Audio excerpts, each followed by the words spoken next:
Marçal ataca novamente. Agora na CNN, confira até... Agora, falar uma coisa que é dever, desculpa, tá? A gente pode recompor aqui, mas quando você falou você deveria, você foi um pouco da lógica. Se a decisão judicial tivesse seguido adiante, tivesse sido confirmada pela Justiça, sim, poderia ter ocorrido do senhor ter que...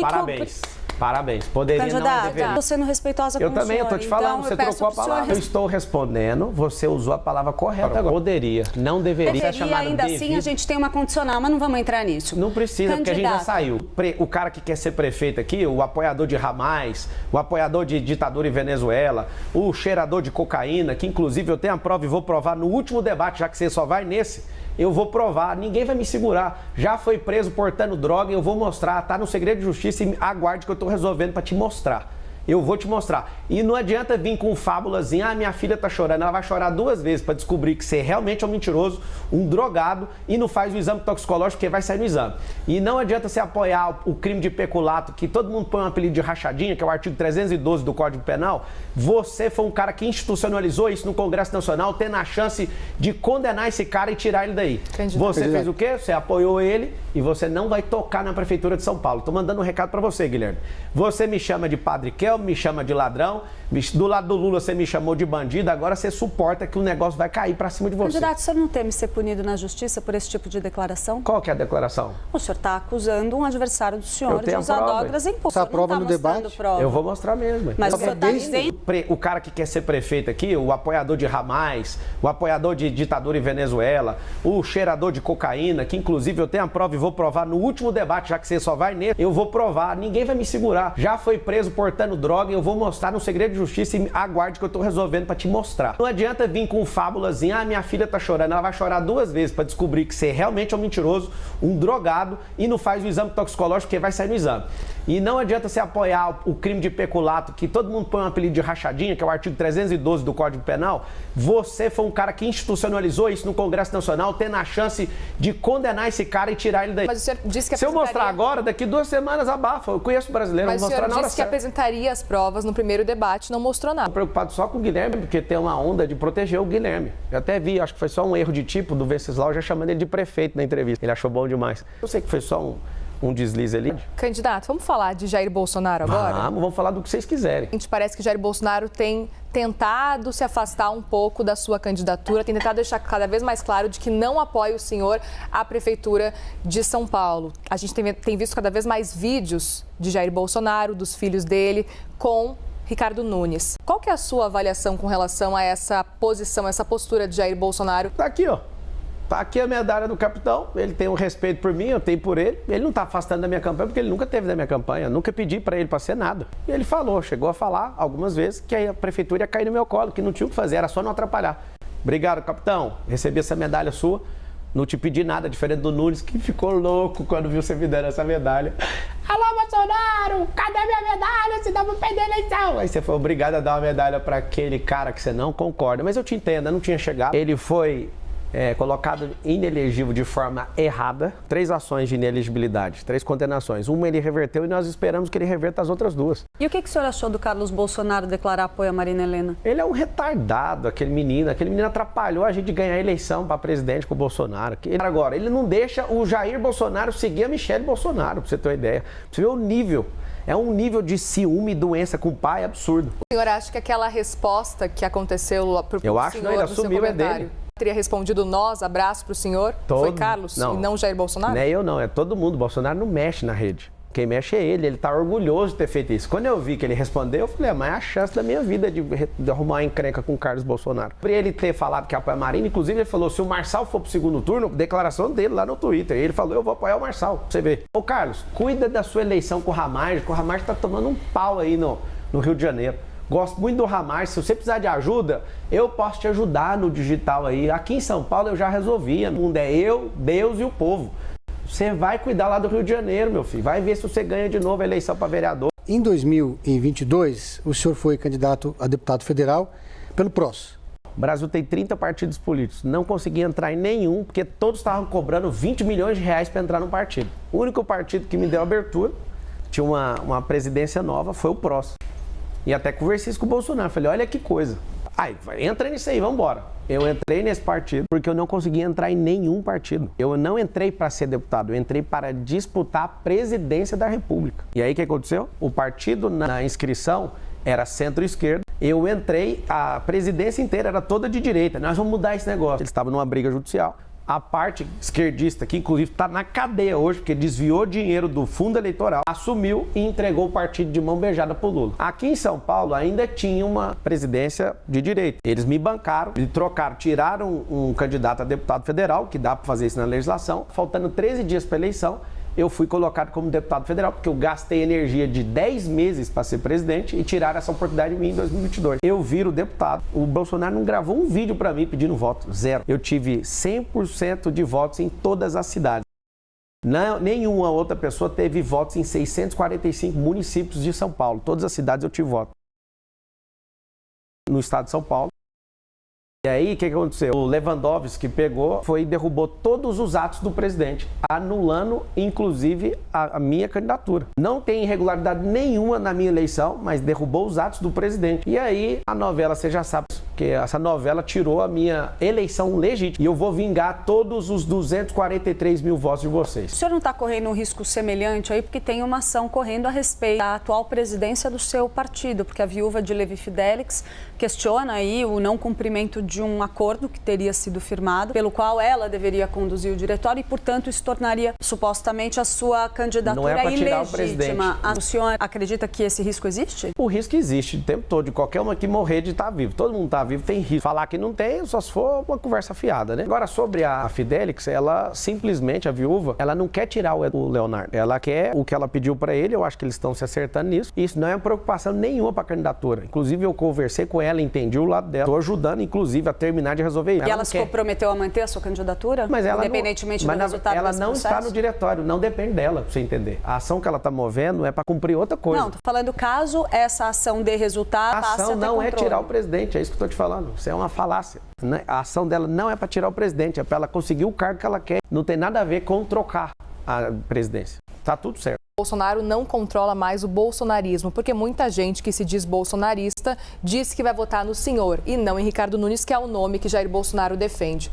O senhor concorda com essa análise? Isso não é análise, é uma realidade. A esquerda que criou o nome bolsonarismo para ver se faz com que todo mundo tenha a cara do presidente. Nós que somos defensores da liberdade, eu tenho um recado para todo mundo. A liberdade não tem dono. Não é Pablo Marçal que manda nisso, não é Bolsonaro que manda. Nós defendemos princípios, valores e propósito. E aqui na cidade de São Paulo, infelizmente, por conta do Valdemar Costa Neto, Bolsonaro teve que curvar a cervical dele. Quando a gente apostou no Bolsonaro como presidente, nós tínhamos a certeza que ele nunca ia se curvar a nada. E aqui eu não estou querendo criar animosidade com ele, mas é terrível ver que ele tem que cumprir um acordo com o Valdemar. Ninguém votou em Valdemar Costa Neto. Valdemar Costa Neto era da época do mensalão. Ninguém aqui tem confiança nele. A gente não depositou nossa confiança. Então, assim, muito me estranha. E aí eu vou te falar o que vai acontecer. Eles vão ficar apalavrados, porque político tem isso. Falar pro outro que vai cumprir, eles vão cumprir. Com o povo, eles nunca cumprem. É só pegar o plano de governo. O Nunes, por exemplo, não cumpriu nem nada, nem 10% do plano de governo. Cumprir com o povo é zero. Mas cumprir entre os políticos tem que cumprir, senão você perde moral no meio político. Então, eu não estou esperando o Bolsonaro me apoiar agora. A maioria dos partidos falaram, se você resistir até o segundo turno, a gente apoia. E eu vou fazer um apelo para a sociedade de São Paulo. Não me deixe ir para o segundo turno. Vamos vencer no primeiro, porque eu vou ganhar essa eleição com vocês sem dever nada para esses caras. Eu estou feliz que eu não baixei minha cervical para ninguém. Estou te pedindo, vocês não vão me ver disputando a prefeitura de São Paulo nunca mais. É uma oportunidade da gente resgatar essa sociedade. Eu não sou salvador de pátria, eu não quero ser o novo Bolsonaro. Para de encher meu saco em relação a isso. Eu sou o cara que vai colocar a gente decente na política, nós vamos moralizar a máquina, trazer eficiência, trazer tecnologia, gerar emprego, que é o maior direito social que existe. Candidato, eu gostaria de trazer aqui para a gente conversar com o senhor a questão da sua condenação. Essa condenação só existiu porque o senhor não tinha um advogado ali à sua disposição, não tinha como arcar com o custo de um advogado e que, na verdade, a gente sabe que essa condenação, ela prescreveu. O senhor deveria ter cumprido pena de prisão em regime semiaberto. Não deveria, porque ela não é transitada e julgada. Você precisava estudar um pouquinho o direito. Quando você usar a palavra dever, você tem que pegar aquilo que a lei força. Estou sendo respeitosa com o senhor. Eu então, também estou sendo, porque você usou a palavra dever. A lei, quando ela é permissiva e falar sobre dever, você tem que estar amparada nela. Você está desamparada no que você está falando. Mas eu vou te explicar para você aprender um pouco aí do mundo jurídico. Candidato. que foi? Só peço um respeito pra gente não Qual que é a falta de respeito? Eu tô sendo Da respeitosa. onde você tirou o negócio do dever? O senhor não teve uma condenação em seu nome. Foi prescrita, ela não transitou em Se julgado. tivesse avançado e sido confirmada pelas instâncias que jurídicas, tem? o senhor deveria ter sido preso. E o que que Condenação na justiça. Qual que é a sua pergunta, então? Porque eu não respondi Diante a primeira, desse você fato, quer perguntar o quê diante agora? desse... Não respondi, você pode. Eu estava terminando, eu posso terminar de responder? Não, o senhor me pediu... eu estou fazendo um contraponto. Não, você está fazendo contraponto? Posso não, você terminar a pergunta, Eu vou terminar candidato? a resposta primeiro, que eu sou entrevistado. Ano que vem faz 20 anos desse fato. 20 anos. Fui advogado, não dei conta de pagar, o processo correu à revelia logo depois disso. Defensora pública não deu conta, achou complexo demais. Eu consertava computadores, esse cara era pastor na minha igreja, tinha um nível de confiança nele. Fiz algumas coisas que ele pediu, tomei um processo de 13 anos, um processo criminal. Você vê o tanto que eu estou preocupado em fazer coisa ilegal, que no mesmo ano, tá aqui minha carteira de trabalho, foi registrada lá na Brasil Telecom, da BR-153, quilômetro 6. Minha carteira de trabalho, eu trabalhando nessa empresa. E para ganhar R$525. E eu fiquei quase 8 anos nessa empresa. Pra você ver que eu nunca me curvei para bandido e nem para bandidagem. Eu só sou um trabalhador, em primeiro lugar. Tem 13 anos de carteira de trabalho. Essa carteira de trabalho aqui é minha. Olha isso aqui. Aqui. Tá aqui, ó. Essa carteira de trabalho é minha. No mesmo ano, eu fui arrumar um serviço. Eu não tenho medo nenhum de processo. E, de fato, eu não tinha R$2.000 para pagar o advogado. Agora, 20 anos se passaram, vocês vão ficar repetindo isso inteiro. Só que é o seguinte, eu não deveria isso. O processo não foi transitado em julgado. Eu simplesmente larguei isso e acreditei que isso ia ter uma solução. Agora, falar uma coisa que é dever, desculpa, tá? A gente pode recompor aqui, mas quando você falou você deveria, você foi um pouco da lógica. Se a decisão judicial tivesse seguido adiante, tivesse sido confirmada pela justiça, sim, poderia ter ocorrido do senhor ter que... Parabéns. Poderia, não deveria. Estou sendo respeitosa com o senhor. Eu também, eu tô te falando, então, você trocou a palavra. Eu estou respondendo, você usou a palavra correta agora. Poderia, não deveria. Deveria, ainda assim, a gente tem uma condicional, mas não vamos entrar nisso. Não precisa, porque a gente já saiu. Se esse mesmo caso tivesse acontecido, se um adversário político seu tivesse sido condenado e prescrito depois de 20 anos, o senhor teria usado isso na hora eleitoral? Ou 2 pesos ou 2 medidas? Primeira coisa, que é o que eu faço e foi isso que me fez prosperar muito. Eu ia estudar o caso. Primeira coisa.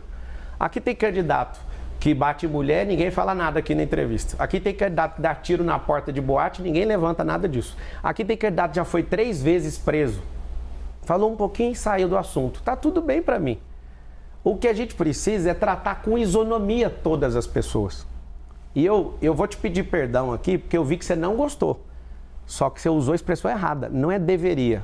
A gente precisa disso. É porque existe um universo jurídico. Eu fiquei 5 anos na academia de direito para ter que ouvir isso, não. Só para a gente deixar claro aqui, candidato, tudo bem, eu acho que a gente pode continuar a conversa, a gente está tendo uma conversa. Tá maravilhosa a conversa. Tá maravilhosa, mas peço um pouquinho de respeito, tá? Para a gente conseguir, a gente terminar as perguntas e o senhor, claro, também responder à vontade. A gente não tem tempo aqui estipulando o seu tempo de resposta. Muriel, candidato. Muriel, aponta o que foi falta de respeito da minha parte. A gente está falando aqui já, o senhor bateu palma enquanto a Clarice... Isso é liberdade de expressão. A gente está aqui para ouvir as suas ideias e entrevistar o senhor. Não tem problema, a gente não precisa se alongar nesse assunto. Só aponta, porque você falar assim, a gente precisa recuperar o respeito, eu perdi o respeito. Fala o que foi pontualmente a falta de respeito. Candidato, eu citei aqui, mas vamos seguir adiante, por favor? Vamos seguir com a entrevista, candidato. Eu estou em paz aqui com vocês. Vamos seguir. Deixa eu fazer uma pergunta sobre propostas, então. Vai lá. A gente conversa com muitos especialistas aqui, especialmente em período eleitoral. E eu não encontrei nenhum especialista em cidades que considerasse exequível a sua proposta do teleférico. Eu queria saber se o senhor considera essa proposta exequível. Fala o nome do especialista que falou que não dá, porque eu vou expor ele aqui. Candidato, eu quero saber se o senhor... Não, candidato não, você usa...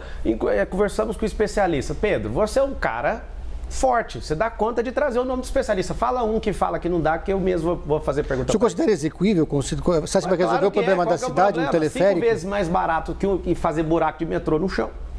É ecológico, ninguém está falando disso. É silencioso, não para e é para honrar as comunidades. Candidato. Tem, só um pouquinho. Tem em Balneário Camboriú, por falta de gestão não funciona no Alemão, no Rio de Janeiro. Tem em Medellín, tem em Bogotá. Quem foi o especialista que falou que não tem como? Se você puder trazer um, você usou no plural, especialistas. Eu nem vou te cobrar a pluralidade do que você falou. Eu vou cobrar só... Eu vou cobrar não, quem sou eu para te cobrar? Então o senhor conhece algum especialista que disse que é exequível? Claro que é, cara. Essa cidade está entupida. Essa cidade está entupida. Tem 7 milhões de carros. Ninguém está falando da poluição do ar. Essa cidade está faltando empresa nas periferias, porque isso já vai diminuir esse trânsito. A solução mais inteligente do trânsito é a periferia. É emprego na periferia. 2 milhões de empregos vão ser gerados. É interessante porque eu não quero fechar um contrato de 20 bilhões e falar, vamos fazer. Eu vou fazer uma fase, assim como eu estou propondo na segurança pública. que é trazer tecnologia com análise preditiva para a gente fazer o anticrime aqui nessa cidade. Vamos fazer um jejum de crime aqui, você vai ver o que vai ser a partir de janeiro. Então, assim, você falar que não tem como, traz o especialista. O prefeito, por exemplo, eu quero usar da prefeitura para a gente construir a maior obra, o maior prédio do mundo aqui, com 1 quilômetro, que é um pouco maior que o Burj Khalifa. Por que eu quero fazer isso? Disrupção da construção civil, geração de emprego e levar desenvolvimento para a Zona Sul. Vai ser ali próximo da área de Interlagos, pelo menos onde eu estou vendo com algumas pessoas que eu imagino. Eu quero levar a prefeitura, sabe para onde? Lá para perto de Brasilândia, de Pirituba, para a Zona Norte, para levar desenvolvimento. Você que está assistindo, por que você mora nas periferias e não tem investimento aí? Porque as pessoas começam a ganhar um pouco de dinheiro e não aguentam o pancadão e já muda daí e vai embora. O governo já não investe aí. Não tem liberação fundiária, né? A gente não consegue liberar a escritura, as empresas não vão. Nós vamos fazer um maior mutirão para abrir empresas aí. Você, quem que não quer ter seu próprio negócio? Nós vamos ensinar isso na escola pública. Seu filho vai aprender empresarização, tecnologias do futuro, vai aprender sobre inteligência emocional. Deixa eu te falar, se continuar do jeito que está, não vai mudar nada na sua vida. Se for o Boulos, se até o que você tem, talvez você pode perder. Me ajuda. Deixa eu te ajudar, deixa eu te servir, eu estou nessa campanha para isso. Me dá a oportunidade, o número é 28, já registra ele no seu coração pro dia 6. Eu quero servir você e eu vou mudar a realidade dessa cidade se você me deixar trabalhar para você. Candidato, ainda sobre teleférico, Pode continuar. podemos seguir sobre teleférico? Claro. Especificamente em La Paz, tá? Na Bolívia, existe um teleférico que serve como transporte público e lá funciona muito bem, importante dizer isso, porque lá é uma situação diferente, a gente está falando de um local que transporte público é muito difícil de funcionar.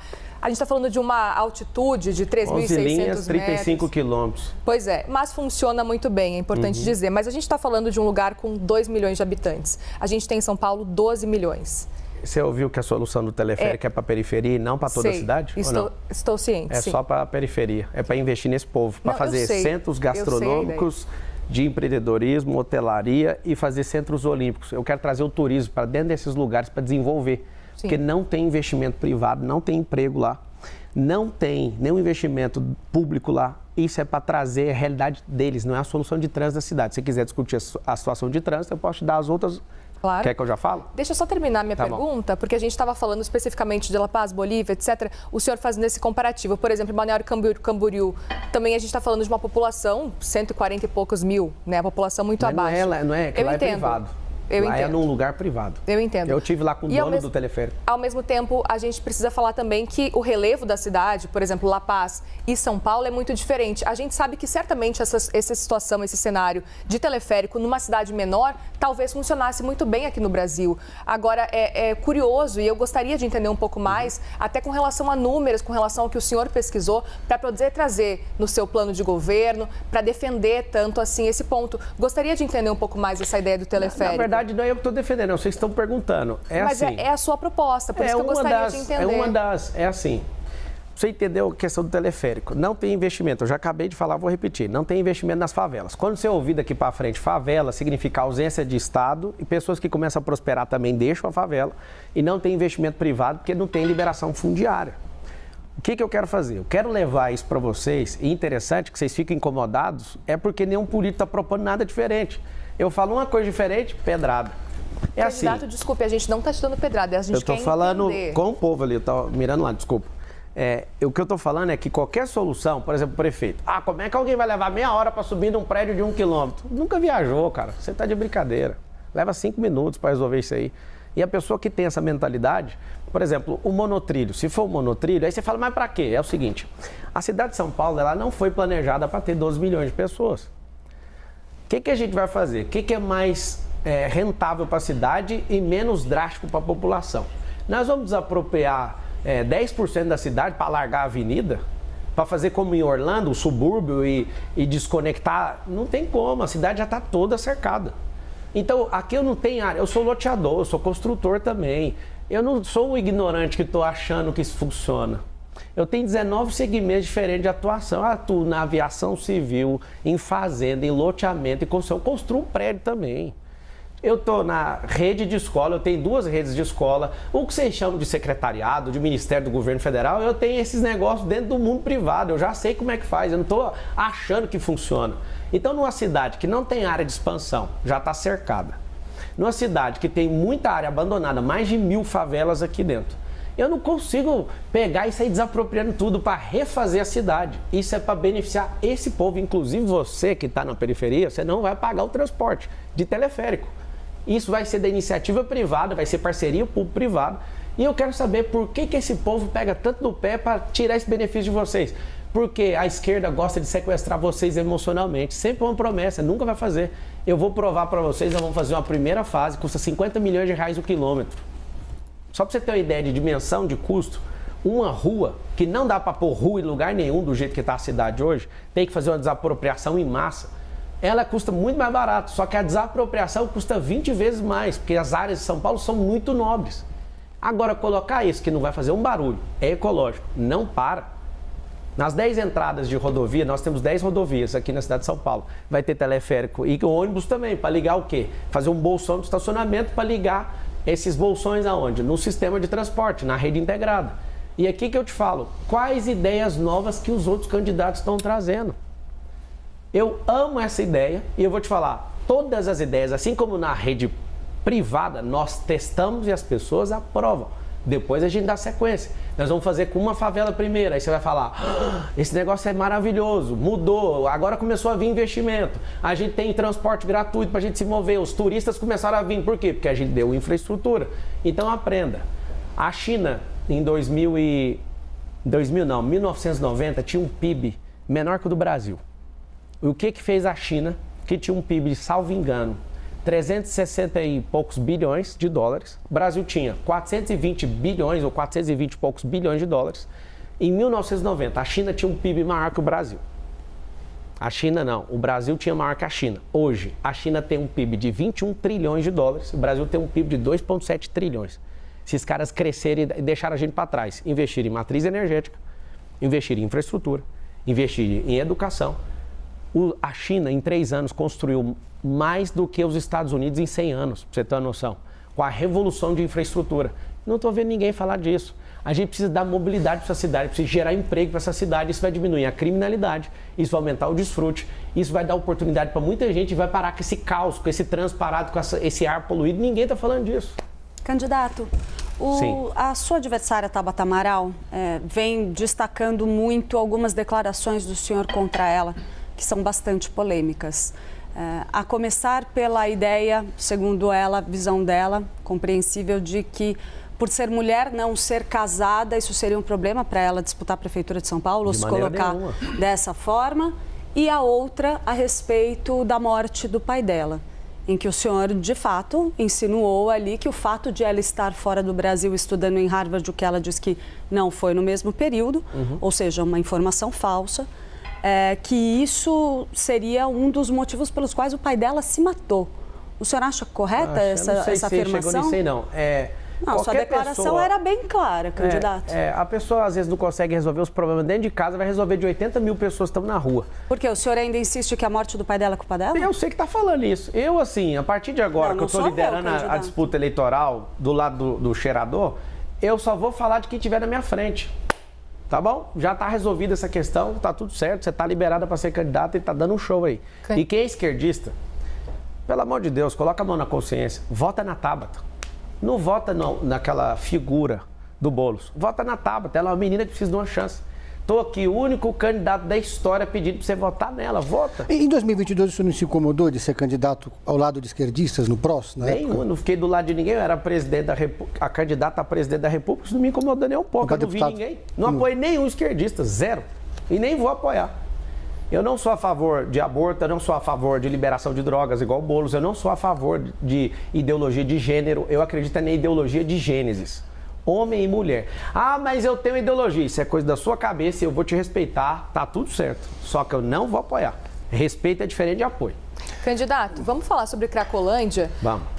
Eu li o seu plano de governo, 100 páginas, e eu fiquei com dúvidas e queria uma explicação melhor de qual que é a sua ideia para Cracolândia. Sim. A gente sabe que não existe bala de prata, muitos prefeitos foram, voltaram e não conseguiram. Problemaço. resolver o que é a Cracolândia hoje. Eu gostaria de ouvir qual que é a sua ideia para a Cracolândia, levando em consideração que essa bala de prata não existe. Não existe mesmo, e que bom que você viu ali. Tem 3 cenários. O Felipe Sabará, que é o comandante do plano de governo, ele já tirou comprovadamente 3.500 pessoas da situação de rua e deu emprego. Isso é comprovado. Às vezes você está no McDonald's agora sendo atendido por uma pessoa que era da Cracolândia. Como é que funciona isso aí? Se quiser pesquisar, você pode olhar na Arca, que é a ONG onde ele começou a fazer isso. Hoje as pessoas estão em situação de rua, e inclusive aumentou 23% em relação ao ano passado, é por conta de uma política pública frouxa do Nunes. Dos 111 bilhões de reais que a prefeitura tem, 1 bilhão é destinado para tirar esse povo da rua. 1 bi. Alguém está roubando esse dinheiro. Não faz sentido isso. E só está aumentando. Tem uma ONG que chama A Craco Resiste. Tem ONG torcendo para não acabar com a Cracolândia. Olha o nível de loucura que a gente está nessa cidade. A média de abordagens para você tirar uma pessoa da rua e levar para o abrigo são 7. Então a gente tem que aumentar a volumetria disso, aumentar o mutirão disso. Fazer investimento para a gente colocar as pessoas em rua para tirar essas pessoas. Eu mesmo estive na porta da Sé convencendo 2 pessoas a sair da rua. Estava do lado do Sabará e meu Deus, eu orei com a pessoa. O cara, acabei de cumprir 11 anos de cadeia, o cara falou. Eu falei, cara, vamos para o abrigo, vamos arrumar um emprego. Aí o cara chorou e eu falei assim para ele, eu sou a sociedade, eu te perdoo, cara. Você já pagou o que você deve, vamos embora. Você tem uma chance nova. Aí ele falou assim, não, eu vou falar com a minha namorada. Eu falei, você está namorando quanto tempo? Tinha poucos dias. Foi falar com ela estava com não sei que tipo de droga. E ela, ele não vai não. Ele desistiu. Aí o Sabará falou, tem que vir mais 6 vezes, porque é 7. As pessoas, elas podem se recuperar dentro de 6 meses ou 12 meses. Tem gente que leva 24 meses para sair dessa situação de miserabilidade. Ela perdeu completamente ali o rumo da vida. Mas são 3 lugares. Primeiro, a rua. A gente precisa aumentar, então, essa quantidade de pessoas, porque isso é só tratar o efeito. Eu vou falar agora de como tratar a causa da Cracolândia.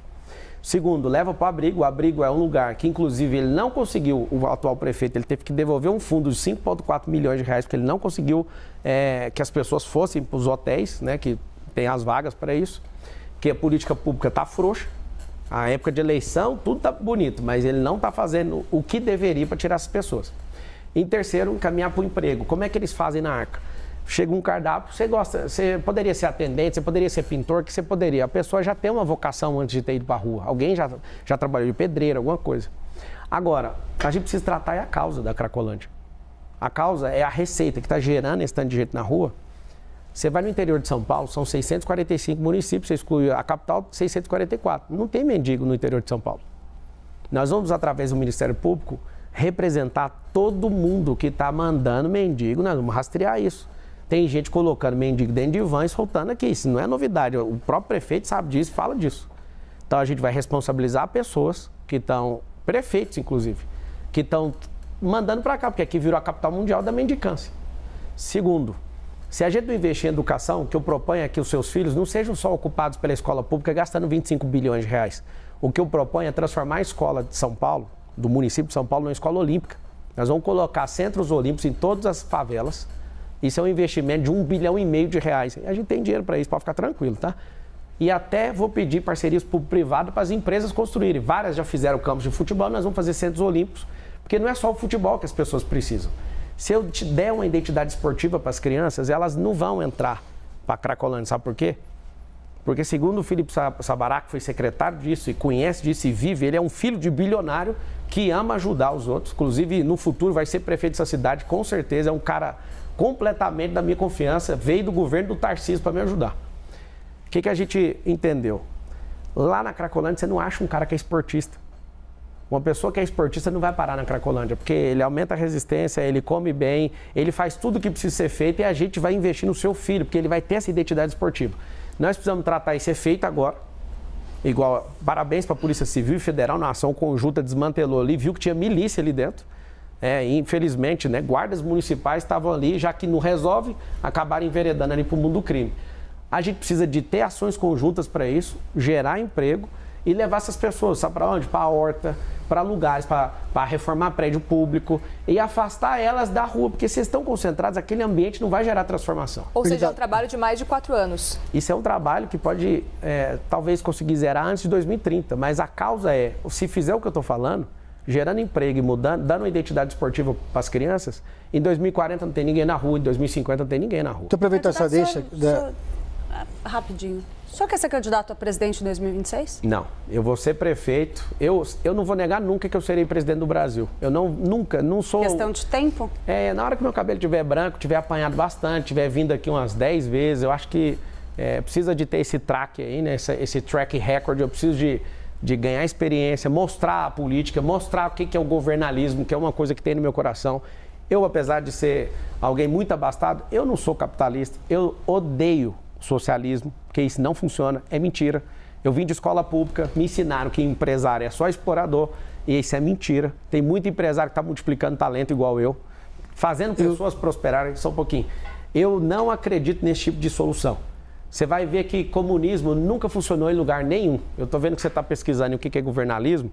Governalismo você vai achar, depois vai ficar comprovado que esse neologismo é meu. Você vai achar no site do meu partido e do PRTB que eu escrevi um artigo lá sobre isso. O governalismo é devolver o governo para o povo. Os políticos têm palavras entre eles, mas eles não cumprem as promessas para você, para nós. Então a gente está sozinho. O povo, Deus, e contra esse tanto de gente maluca aí, contra a gente. Já que o senhor não vai ser candidato a presidente em 2026, o senhor se compromete a apoiar o candidato escolhido pelo Jair Bolsonaro ou ele próprio se reverter a elegibilidade? Bolsonaro tem 100% do meu apoio. 100%. O candidato que ele escolher também? Claro que não. Se ele escolher um cara igual o Nunes, aí vai ser a gota d'água. Você tá louco. Nunca que eu vou apoiar um esquerdista, você nunca vai ver essa cena.